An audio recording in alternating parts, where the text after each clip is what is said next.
kaserbisyo, itataas po ulit ang yellow alert sa Luzon at Visayas Grid ngayong Biyernes dahil sa manipis na reserbang kuryente. Sa abiso ng National Grid Corporation, 8 oras ipatutupad ang yellow alert sa Luzon Grid simula mamayang 1:00 hanggang 4:00 ng hapon at mauulit ng 6:00 hanggang 11:00 ng gabi. Samantala, 10 oras namang isa sa ilalim sa yellow alert ang Visayas Grid mula 12:00 ng tanghali hanggang 10:00 ng gabi. Paliwanag ng NGCP, bagsak pa rin ang ilang planta ng kuryente habang ang ilan ay tumatakbo sa mas mababang kapasidad. Dahil dito, pinayuhan na ng Meralco ang mga kasali sa Interruptible Load Program na maghanda sa posibleng deloading o paggamit ng generators para mapagaan ang demand sa kuryente. Muli ring hinihimok ang publikong ipagpatuloy ang pagtitipid sa konsumo ng kuryente. Abiso po sa mga kaserbisyo nating dumadaan sa North Luzon Expressway, asahan po ang panibagong pagmahal ng toll sa Hunyo. Ayon kay Toll Regulatory Board Executive Director Alvin Carullo, ito'y dahil nasa advanced stage na ang pagrerepaso sa aplikasyon ng NLEX Corporation para sa toll increase na posibleng talakayin sa darating na board meeting. Hunyo noong nakaraang taon nang magpatupad ng toll hike ang NLEX, pero kalahati lang ang pinayagang singil, kaya magsisilbing second tranche ang dagdag singil kung maaaprubahan. Sabi ni Carullo, posibleng pareho sa huling dagdag singil ang panibagong toll hike na dagdag 7 piso sa open system at 36 sentimo naman sa kada kilometro sa closed system. Manatiling nakatutok sa Teleradyo Serbisyo, DWPM Radyo sa 630 at sa aming Facebook, Twitter at YouTube channel. Ako po si Trisha Manalo.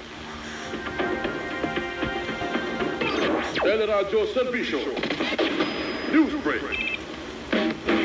Radyo sa 630. May gusto ko bang i-flex? Pwedeng sa TV, pwedeng sa online, pwedeng sa vlog. Kasiyahan, tawanan, or kahit ano pa yan. Kayo po, diba?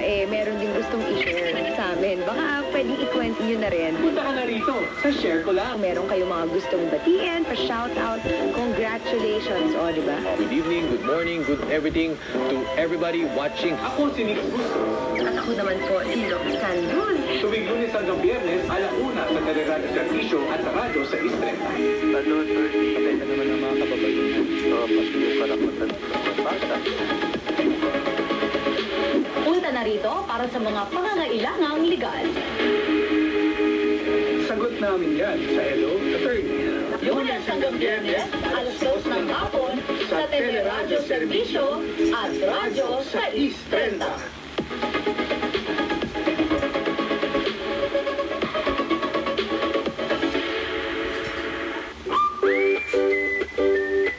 Chill ka ng tuwing linggo sa Teleradyo Serbisyo. Magaan ang usapan kasama sina Adrian Ayalin, RG Cruz at Sherry Antores sa Anong Ganap, 6:00. Easy ang usaping trabaho kasama si Danny Buenafe sa Aprubyan, 8:00. Matuto sa tamang pag-iipon at paghawak ng pera kasama si May Valle Siniza at Salvedo Prito sa Panalong Diskarte, 9:30. Updated ka sa trending stories kasama si Liza Aquino sa Wow! Sikat! 11:00. No Stress Sunday dito lang sa Teleradyo Serbisyo at radyo sa 630. Ang puntahan ng bayan.